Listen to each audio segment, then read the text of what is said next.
예, 설 연휴 기간에도 국민의힘 당권 주자들은 표심 잡기 행보를 이어갔습니다. 두 분과 함께 정치권 소식을 자세하게 짚어보도록 하겠습니다. 노동일 경희대 교수, 김상일 정치평론가 나오셨습니다. 안녕하세요. 안녕하십니까. 자, 먼저 당권 도전을 고심 중인 나경원 전 의원의 이야기부터 좀 해보도록 하겠습니다.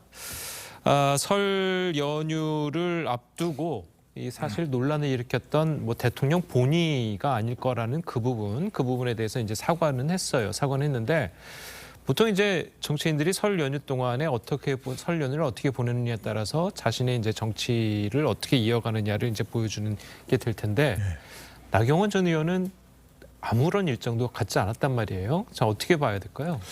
그래서 이제 그 해임은 받아들이지만 그 해임이 윤 대통령의 이제 지인이 본인은 아닐 것이다. 예.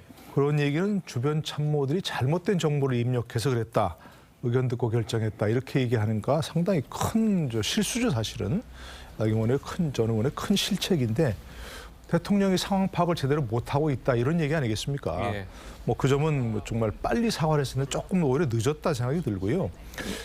양측으로 다 해석을 하더라고요. 사과하고 나서 이제 출마를 하려는 그런 결심이다. 아니면 그 정도 사과했으면 이제 불출마 뜻이다. 이렇게 얘기하는데 출마 가능성이 좀 점점 더 줄어드는 것 아니겠는가 하는 생각이 들어요. 예. 사실은 이제 아까 여러 가지 뉴스에서도 봤지만 이른바 당권 주자들은 그 설 민심이 굉장히 중요하기 때문에 그렇죠. 여러 가지 공개 행보를 하면서 여러 가지 호소하는 그런 게 행보가 많은데 나 전 의원은 지금 아무 행보도 안 했지 않습니까? 이 중요한 시기에.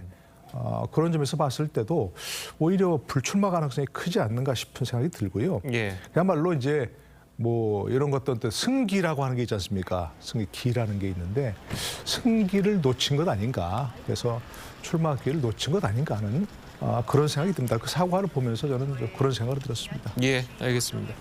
자, 그리고 이제 나경원 전 의원의 사과에 대해서 대통령실에서는 순수하지 않은 독이 든 사과다. 자, 이런 반응이 나왔습니다. 결국은 사과를 받아들이지 않겠다. 이런 의미인가요? 그런 의미로 보이는데요. 저 말 들으면서 저는 조금 무섭다 이런 생각도 좀 들어요. 왜냐하면 독이 든 사과다? 그럼 독이라는 게 뭐냐면 출마할 생각을 하면 그 출마할 생각이 독이란 얘기잖아요.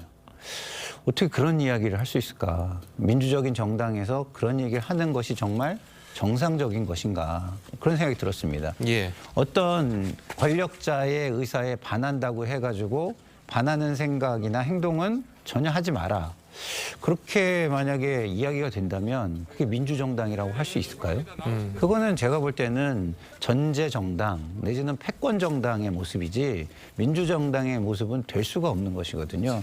그래서 특히나 대통령실의 고위 관계자가 힘이 있는 사람이 그런 얘기를 한다?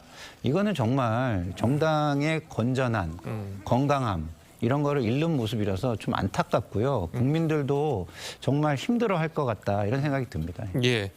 사실 대통령실 관계자는 순수히 개인 의견을 전제로 얘기를 하긴 했습니다만 어쨌든 대통령실에서 이런 반응까지 나온 상황에서 아까 교수님께서도 출마를 하지 못할 가능성이 크다라고 이제 말씀을 하셨는데 사실은 이제 연휴 이전에 나경원 측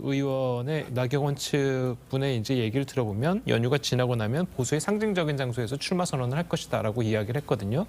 자, 그렇다면 이것도 안 하게 될 가능성이 크다 이렇게 보시는 건가요? 그러니까 이제 출마를 저는 보수의 상징적인 장소에서 출마 선언할 것이다 얘기했는데 정치 상황이라는 게 정말 급변하는 것이고요. 아까 말씀드린 대로 일단 나경원 전 의원은 이제 어떤 기세를 놓쳤다는 그런 생각이 들고요. 예.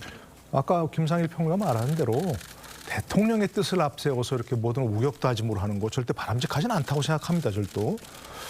그런데 어쨌든 대통령의 뜻이 이렇게 명확해진 상황 아닙니까? 명확해진 상황에서 출마를 강행한다? 그러면 본인이 아무리 입으로 친윤을 얘기하더라도 그 자체가 반윤 행보죠. 대통령의 뜻에 반하는 행보니까. 그 대통령의 뜻이 결코 바람직하지 않다 하더라도 그러니까 본인도 부담스럽고 나경원 전 의원을 지지하겠다고 지금 공개적으로 할 수 있는 의원들이 누가 있겠습니까? 당협위원장도 마찬가지고 반윤 행보를 그렇게 뚜렷하게 하는 사람에 대해서 지지를 할 수가 없는 거죠. 현재도 제가 알고 있기로는 뭐 당내 고립이 심화되고 있다고 알고 있거든요.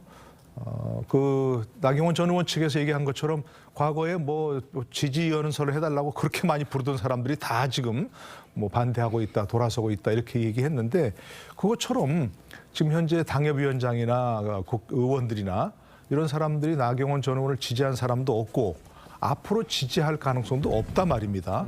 그렇게 되면 당원 100%인 그런 상황에서 승세가 있겠습니까? 승산이 없는 거죠.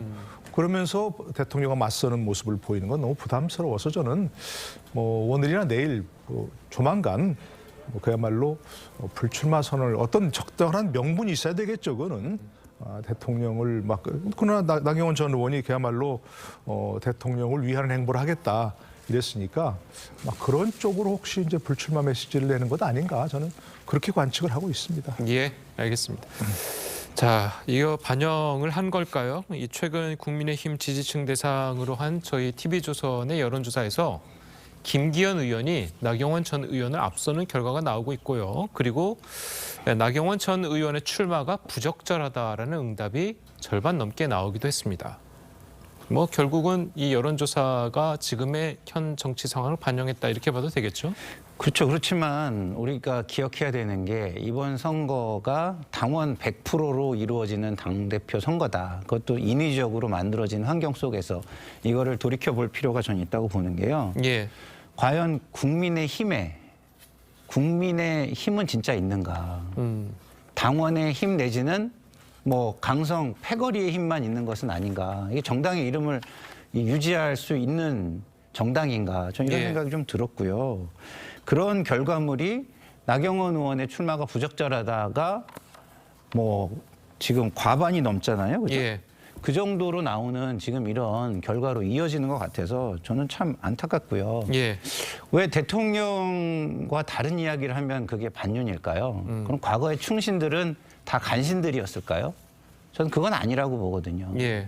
정당을 위해서, 국민을 위해서 더 좋은 길이라면 대통령이 틀린 길을 갈 때 아니다, 이 길이 더 맞을 수 있다라고 얘기할 수 있는 사람들이 존재해야죠. 예. 예를 들어서 김기현 당대표, 그다음에 원내대표가 또 뽑힐 텐데요. 또 영남에 또 충성스러운 뭐 이런 뭐 인사가 원내대표. 그럼 그걸 총선 간판으로 해서 총선을 잘 치를 수가 있을까요? 저의 정치권 경험으로는 그렇게 썩 좋은 조합은 전 아니다 이렇게 보여지는데요. 예. 그렇게 생각하는 걸 이야기한다고 해서 그러면 그 사람은 반신이고 반역자고 그런 겁니까? 저는 그렇게 생각하는 것 자체가 저는 잘못됐다고 보고요. 그러면 과거에 뭐 이승만 옆에 이기붕처럼 뭐 이렇게 대통령이 방구를 껴도 시원하시겠습니다. 이렇게 얘기하는 사람만 존재해야 되는 거 아니겠습니까? 저는 지금 시대가 그런 시대는 아니라고 보고요. 저는 정말 그 윤석열 대통령을 위하는 것은 총선에서 승리를 해서 하반기 집권을 전국 운영을 안정적으로 할 수 있는 방법을 제시해 주는 것, 그런 것이 훨씬 충신이고 바른 말이다. 그리고 민주적 정당에서 당연히 있어야 하는 모습이다. 저 이런 생각이 좀 듭니다. 예, 알겠습니다. 자, 나경원 전 의원이 설 연휴 기간 동안 자명을 이어가는 동안에 김기현 의원과 안철수 의원은 앞서 저희 기사에서 보셨듯이 바쁘게 움직였습니다. 어떤 행보를 보였는지 영상을 준비했습니다.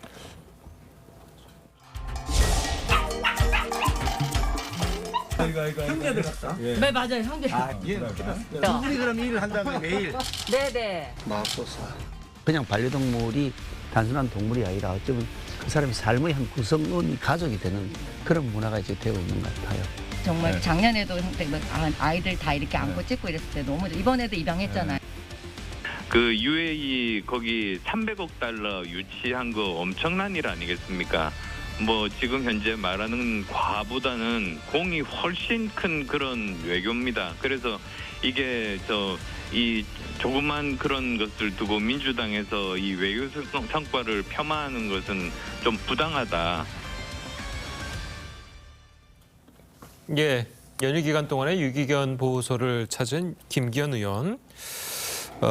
문 전 대통령의 풍산계 파양을 이제 행동으로서 비판한 것이다라는 시각이 있고, 그리고 굉장한 애견가인 윤 대통령을 향한 행보이다. 또 이런 시각도 있습니다. 어떻게 보십니까? 뭐 이른바 양수겸장 아니겠습니까? 김 의원 측에서 그렇게 분명히 얘기했지 않습니까? 저렇게 얘기한 것은 문재인 대통령의 과거 뭐 풍산계 유기 논란, 뭐 유기라고 보기는 어렵겠지만 어쨌든 그런 걸 겨냥한 것이다 분명히 얘기했으니까요. 예. 가장 큰 의도가 그거겠고 아까 그 TV 화면에서 봤지만 그 과정에서 윤 대통령 얘기가 자연스럽게 나오잖아요 지금. 그렇죠. 그러니까 당연히 정말 반려동물 사랑이 지극하다고 알려진 그리고 유기견도 입양하고 하는 그런 윤 대통령 측을 그 겨냥한 그런 뭐 윤심에 호소하는 모습이라고 볼 수 있겠죠. 예. 그리고 전반적으로 봤을 때는 지금 뭐 반려인 인구가 1,500만이라고 얘기하지 않습니까? 뭐 600만 가구 이상에서 반려동물 기른다고 얘기하고 그러니까 아마 어떤 선거에 나오는 어떤 주자라도 저렇게 반려동물에 가서 뭐 반려동물을 지극히 아끼는 그런 행보를 보이지 않습니까? 뭐 그러니까 폭넓게 봐서는 그런 데에 대한 호소고 조금 더 넓게 봐서는 조금 더 이렇게 봐서는 윤 대통령과 문 전 대통령을 동시에 겨냥한 것이고 좁게 봐서는 그야말로 문재인 대통령에 대한 비판 메시지를 분명히 하려는 그런 행보라고 봅니다. 알겠습니다. 자, 그리고 김기현 의원은 또 여성도 민방위 훈련 대상에 포함하는 내용의 민방위법 개정안 발의를 예고도 했습니다. 사실 이 법안은 옛날부터 뭐 김기현 의원이 계속 주장했던 것이긴 한데 네. 자, 이번에 다시 한번 발의를 예고를 했습니다. 네. 이거는 어떤 걸 겨냥한 걸까요? 글쎄요, 이제 뭐 소위 말해서 이대남 그리고 이대녀 갈라치기 뭐 이렇게 좀 보이는 부분이 있는 것 같아요, 저는. 왜냐하면 선거 때 이걸 강조하고 나오니까 더 그렇게 보이는 것이죠. 선거 때는 표를 겨냥해서 행위들이 나오잖아요. 예. 그래서 표를 겨냥해서 행위를 한 것이다라고 이걸 분석하는 게 맞다고 보고요. 그렇게 분석했을 때 이건 당연히 이대남을 겨냥한 것이다 이렇게 보고 이대남의 어떤 불만의 부분에 대해서 호응하는 무언가를 하면서 표심을 자극하는 것이다 이렇게 보이는데요. 이게 과거의 국민의힘이 민주당의 반일 프레임의 갈라치기 이거 안 좋다라고 얘기했던 거 그걸 떠올리게 하는 거 아닌가 이런 생각이 들어서 미워하면서 닮아간다 이런 말이 좀 떠오르는 그런 대목이라는 생각이 들었고요. 그리고 좀 아까 그 반려견과 관련해서 교수님께서 이게 뭐 반려 인구가 많기 때문에 이런 말씀도 좀 주셨는데 저는 그렇게 보지 않아요. 왜? 이게 국민 대상이면 그 말씀이 맞을 수 있거든요. 근데 지금 당대표 선거는 당원 대상이잖아요. 그렇기 때문에 당원 중에 반려 인구가 뭐 얼마나 많은지 지금 통계가 나와 있는 것도 없는데 그렇기 때문에 조금 더 교수님 말씀 중에 정치적인 메시지 쪽에 더 실려 있는 그런 행보다 이런 생각이 들어서 저는 좋습니다. 이게 뭐 당대표가 되려면 여러 가지 행보를 해야 되겠지만 적어도 이게 국민들한테도 조금 보기 좋게 당대표 선거가 진행이 됐으면 좋겠다 이런 말씀을 좀 드리고 싶어요. 예, 알겠습니다.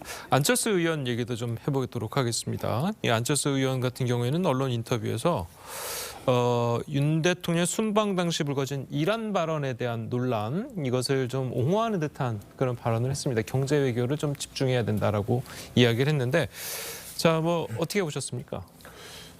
이른바 이제 윤심의 위력이라고 할까요? 그런 걸 똑똑히 봤지 않습니까?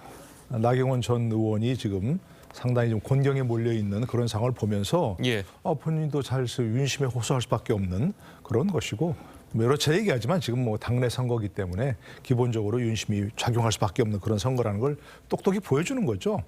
또 안철수 의원 같은 경우는 지금 뭐 연대 보증인을 자처하고 있지 않습니까? 현 정권과. 예. 그렇기 때문에 그걸 계속 얘기하면서 윤석열 대통령과 또 현 정권과 일체감을 형성할 수밖에 없지 않습니까?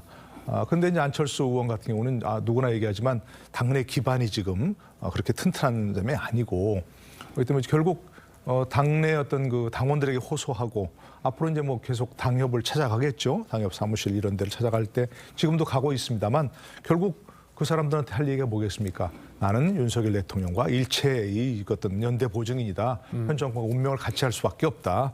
이러기 때문에 뭐 그런 얘기를 계속 앞으로 똑같은 얘기를 호소할 수밖에 없을 거라 생각합니다. 예, 지금 뭐 화면에서 나오듯이 안철수 의원이 이제 이명박 전 대통령을 예방하기도 했잖아요. 네. 자, 이것도 뭐 당심에 어느 정도 영향을 주겠죠? 그렇죠. 왜냐하면 이제 당내 선거를 하다 보면 당내 주요 인사들을 만나는 게 되게 좋은 게 기본적으로는 그게 언론에 많이 기사화가 될 수 있는 부분이 있고요. 예. 그런데다가 또 당의 어른이라고 할 수 있는 주요 인사라고 할 수 있는 사람이 또 덕담을 해주면 또 수도권이 중요하다는 중요성을 강조를 해줬잖아요. 그러면 본인의 전략과 맞는 메시지도 강화가 되고 그러면 당원들한테는 당연히 좋은 영향을 끼칠 수밖에 없기 때문에 좋은 행보고요. 예. 그리고 안철수 지금 후보는 기본적으로 두 가지 부분으로 가는 것 같아요. 하나는 이제 이 당, 국민의힘이라는 당이 총선 승리와 재집권을 할 수 있게 할 수 있는 간판이 되겠다 이런 게 하나인 것 같고요. 두 번째는 윤 정부 성공에 나는 기여할 수 있고 보완적인 인사다라는 걸 강조하는 두 가지를 중심으로 선거를 진행하려고 하는 것 같은데 그런 거에 머무르면 그 반윤의 프레임을 좀 약화시킬 수가 있어서 뭐 굉장히 좋은 방향이라고 저는 보고 있습니다. 예, 알겠습니다. 자, 저희는 다음으로 더불어민주당 소식도 알아보도록 하겠습니다. 이재명 대표의 두 번째 검찰 출석을 앞두고 민주당 내부에서 나오는 목소리를 먼저 듣고 오시겠습니다. 윤석열 검찰은 비열하게 또 언론 뒤에 숨어 조작한 허위 사실을 퍼뜨려 야당 대표를 모략하고 있으니 야비합니다. 윤석열 검찰은 조작과 모략 말고 할 줄 아는 것이 없습니까? 윤석열 정권은 명절 대목에 밥상 여론이 얼마나 급했는지 검찰이 일주일도 안 돼 추가 소환 통보를 윤석열 검찰의 목적은 누가 봐도 정적 제거 그 이상도 그 이하도 아닙니다. 정치 검찰의 나쁜 수사라는 것이죠. 민주당을 때려서 민주당의 이미지를 나쁘게 만들어서 총선에 승리하게 만들려고 검찰이 도와주고 있는 거거든요. 그건 정치적 수사죠. 예, 들으신 것처럼 민주당에서는 검찰의 출석 요구가 이 설날 여론에 영향을 미치기 위한 정치적인 수사다. 자, 이렇게 이야기를 하고 있습니다. 자, 실제로 이 민주당 이재명 대표의 검찰 출석이 이번 주 이제 얼마 남지 않았는데, 자, 이게 설 민심에서 어느 정도 영향을 줬을까요? 이야기들을 많이 했을까요? 글쎄 그게 뭐 이제 설 이전과 명절 이후를 뭐 대비한 뭐 그런 조사 같은 게 없기 때문에 확실히 말할 수는 없는데 예. 이게 이제 그 늘 이제 설 끝나고 나면 추석 끝나고 나면 뭐 민심이 어땠는가 늘 얘기하는데 이건 과거의 프레임인 것 같아요. 과거에 이제 정보가 그렇게 좀 원활하지 못했을 흐름이 원하지 못했을 때 그런 것이 이제 예를 들자면 뭐 서울에서 내려가는 아들 딸들이 뭐 지방에 계신 부모님과 얘기하면서 그 서울의 민심이 뭐 부지방에 영향을 미쳤다. 이렇게 봤는데 지금은 그렇지 않죠. 어르신들 전부 유튜브 보면서 본인들이 스스로 정보를 취득하십니다. 오히려. 그러니까 과거처럼 무슨 뭐 설 민심이 어떠냐 이거는 조금 뭐 어쩐 그 얘기하기 어려운 부분인데. 지금은 또 설 때 정치 이야기하면 또 집안 싸움만. 그러니까요. 제가 말했어요. 바릅니다. 오히려 과거에 비해서 안 한다니까요. 워낙 그 주관들이 뚜렷해져 있고 본인들이 보는 그 유튜브 동영상에 따라 가지고 이게 다르다니까요. 그러니까 그거에 얘기해봐야 싸움만 난다는 생각 때문에 언급 자체를 안 하는 게 많고요. 그러나 아무래도 어쨌든 전체적인 분위기에서는 부정적 민심이 굉장히 강하게 될 수밖에 없지 않겠습니까? 예. 꼭 설 명절 앞두고가 아니라 전체적으로 지금까지 흐름이 결국 뭐 어떤 수치로 나타나는 그런 가운데서도 이것이 이재명 대표 본인도 그렇고 민주당 자체에도 굉장히 부정적 영향을 끼칠 수밖에 없다. 이건 분명한 것 같습니다. 그러니까 이제 앞서 본 그런 민주당의 당직자들이 저렇게 어떤 비판할 수밖에 없는 뭐 그런 상황인 것 같습니다. 특히 대장동 수사는 이제 말하자면 뭐랄까요. 본 게임 아니겠습니까? 예. 그동안 계속 대장동 제명이 나왔었는데 뭔가 좀 증거가 뭐 불확실한 거 아니냐, 나오지 않은 거 아니냐 이랬는데 결국 이재명 대표를 소환할 때는 뭔가 그걸 앞두고 검찰이 분명한 물증을 가진 게 아니냐 이렇게 추측해 볼 수가 없는 것밖에 없는 거니까요. 예. 계속해서 부정적 영향을 끼칠 수밖에 없다 이렇게 생각합니다. 예, 알겠습니다. 자, 뭐 이재명 대표는 이제 설 명절 앞두고 뭐 원외위원장, 네. 당내 의원 일일이 전화를 돌렸다고 하고 또 연휴가 끝나면 철험의 의원들을 좀 만난다고 그러잖아요. 네. 자, 이런 행보들을 봤을 때 어떻게 보면은 연휴가 끝나자마자 강경파 의원들의 이야기를 듣는 것이 어떤 영향을 줄 것인지, 자, 이렇게 보는 분들도 있거든요. 저는 뭐 좋은 영향을 주지는 않을 것 같아요. 왜냐하면 지금 뭐 소위 말해서 방탄 프레임 이걸 좀 벗어나자라고 계속 얘기하잖아요. 근데 그런 얘기를 하면서 본인의 어떤 그 검찰 수사와 관련된 이야기를 자꾸 한다. 이게 코끼리를 생각하지 마 이거잖아요. 코끼리를 생각하지 말라 그러면서 코끼리 얘기를 계속 하고 있는 것이죠. 그러면 국민의 머릿속에는 코끼리 상만 남게 되지 않겠습니까? 그런 측면에서 볼 때 저는 이거 별로 좋지 않다고 봐요. 이재명 대표는 자꾸 이게 뭐 민생이나 국민을 위해서 무언가를 하겠다라는 이미지를 쌓고 싶어 하는데 그쪽으로 계속 메시지를 내야죠. 그리고 그 사법적 대응은 좀 제가 볼 때는 조용히 하거나 아니면은 굉장히 성실하게 하는 게 필요하다고 봐요. 왜냐하면 지금 국민들이요 과유불급을 싫어해요. 무리하면은 거기에 역풍이 붑니다. 자 보세요. 그 노웅래 의원 그 체포동의안이 부결되고 그 다음에 이재명 당대표가 검찰에 출석할 때 세과시를 하듯이 이렇게 가서 그런 모습을 보여줬잖아요. 그런 후의 여론조사를 보면은요. 굉장히 안 좋아졌어요. 근데 최근에 검찰이 또 몰아치듯이 수사를 하고 굉장히 이재명 대표는 오히려 혼자서 이렇게 대응을 하겠다는 모습을 보이니까 여론이 또 굉장히 오차범위 안으로 굉장히 좋아지고 이런 모습들을 보이거든요. 예. 그런데 이게 또 지금 막 그쪽으로 사법적인 어떤 수사 여기에다가 그 프레임으로 갇히게 글로 몰아쳐서 간다? 좀 아까 뭐 박성준 대변인이 조작, 모략 이런 얘기 했잖아요. 예. 이런 표현들이 과유불급이에요. 그냥 일일이 당원들한테 1대1로 차분한 설득을 하는 모습이 훨씬 낫습니다. 차분하게 설명을 해주고 검찰이 이런 얘기를 하는데 이런 부분은 아닌 부분이 이런 게 있다. 좀 알고 계셔라. 이렇게 하나하나 좀 설득해가는 모습을 보이면 그런 게 오히려 효과가 있지 저렇게 뭐 상대방을 악마화하려는 거 이제는 국민들이 좋아하지 않는다. 이런 말씀을 검찰과 당 쪽에 공히 드리고 싶은 그런 이야기라는 점을 강조하고 싶습니다. 예, 알겠습니다. 자, 이 대표의 단일 대우 강조. 사실 이 당내 비명계는 본격적인 세불리기에 나선 모양새입니다. 예, 앞서 비명계에서 어떤 비판의 목소리들이 나왔었는지 듣고 오시겠습니다.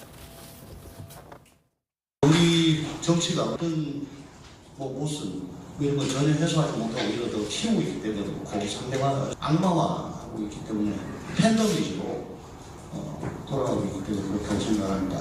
최근에 제가 봤을 때 정당의 사당화가 굉장히 심해지고 있다고 하는 겁니다. 민주당에는 그렇게 오래된 얘기는 아니었는데요. 최근에 민주당의 모습을 보면 그 사당화 현상이라고 하는 것이 굉장히 걱정되기도 합니다.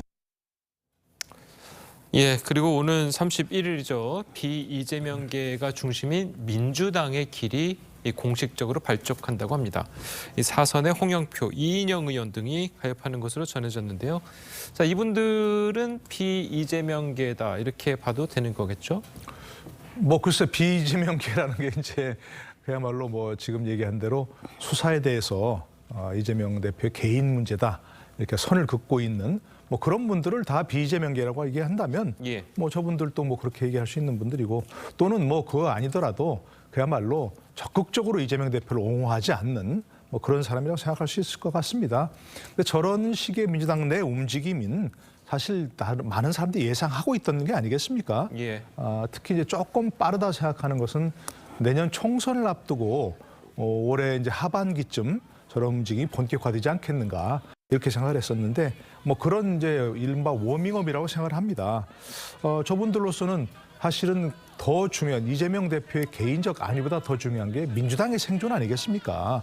그리고 민주당을 아끼는 그런 분들이기 때문에 이재명 대표가 현재 뭐 사법 리스크가 많이 있고 또 상황이 어떻게 될지 어떻게 급변할지 지금 모르는 상황 아니겠습니까?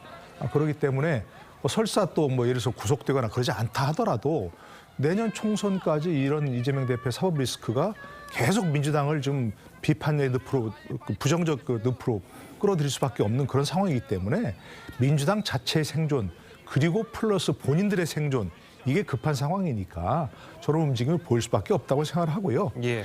어쨌든 지난번에 그 첫 번째 검찰 출두한 이재명 대표가 나갈 때 한 40여 명의 의원들이 함께했다는 거 아닙니까? 그러면 169명인데 40여 명이라면 엄청나게 많이 나갔다고 할 수도 있지만 사실은 얼마 안 나갔다고 볼 수도 있는 거거든요. 그러니까 나머지 의원들 현재 앞으로 민주당의 앞날 그리고 그와 함께 본인의 앞날을 걱정하는 사람들이 사실은 민주당에 더 많다 하는 걸 보여주는 것이고요. 이런 움직임은 시간이 갈수록 그리고 이재명 대표의 어떤 리스크가 더 구체화될수록 더 뜨거워지고 그리고 내년 총선을 앞두고는 한바탕 좀 비바람이 민주당에 몰아치지 않겠는가 이렇게 예상해 볼 수 있는 거죠. 알겠습니다. 말씀하신 것처럼 이제 앞서 친문계 인사들로 구성된 사의제라는 것도 출범을 했습니다. 자, 이런 것들이 포스트 이재명을 준비하는 거다라는 시각도 있거든요. 그래서 저는 뭐 그렇게 보지는 않는 게 지금 사회제가 이제 이전 정부의 주요 인사들이 모여서 주축이 돼서 만드는 모임 아니겠습니까? 그것은 이제 현 정권에서 전 정권에 대한 어떤 감사원 감사라든가 아니면은 검찰의 수사라든가 이런 걸 굉장히 강화하고 있는 데서 본인들이 좀 모여서 이거에 대해서 대응을 해야 되겠다라고 생각을 하고 자연스럽게 만들어진 모임이라고 저는 보지 뭐 포스트 이재명 이것까지 생각하고 만든 모임이라고 보기에는 아직 이르다 이런 생각이 좀 들고요. 기본적으로 좀 전에 뭐 민주당의 길 이런 어떤 모임은 또 그렇게 좀 볼 수도 있어요. 그것도 약간 이른 부분은 있지만 그렇게 볼 수 있는 이유가 뭐냐면 교수님께서 잘 말씀해 주셨듯이 기본적으로 지금 당내에는 이 두 가지 갈래가 있어요. 이재명 당대표도 생각을 해야 되지만 민주당을 중심으로 사고해야 된다는 그룹이 하나 있고요. 민주당의 미래. 그리고 이재명 당대표를 생각하는 것이 곧 민주당의 미래다. 그래서 인물이나 개인 중심 사고를 하는 두 그룹이 있다고 저는 생각해요. 그래서 이것이 뭐 포스트 이재명일 수도 있지만 제가 볼 때는 어디에 중심을 두고 사고하느냐에 따라 자연스럽게 나타나는 현상으로 볼 수도 있다. 이렇게 말씀을 드리고 싶습니다. 예. 자, 그래도 이제 그 사의제에서 일각에서는 김경수 전 경남지사가 어느 정도 역할을 할 것이다라는 시각도 있거든요. 글쎄요, 뭐 그런 계기가 될 수 있을지는 모르겠지만 지금 그럴 가능성이 굉장히 높다라고 보기는 전 조금 어렵다고 보거든요. 예. 왜냐하면 지금 친문계는 문재인 전 대통령이 직접 나서지 않는 한은 제가 볼 때는 그렇게까지 구심력을 갖기는 좀 힘든 상황이에요. 그냥 현상 자체가 지금. 그래서 과연 그게 가능할까? 문재인 대통령이 어쨌든 뭐 계신데 저는 그렇게 거기에 가능성을 높게 보지는 않는다는 개인적인 말씀을 드립니다. 예, 알겠습니다. 자, 오늘 두 분 말씀은 여기까지 듣겠습니다. 잘 들었습니다. 고맙습니다.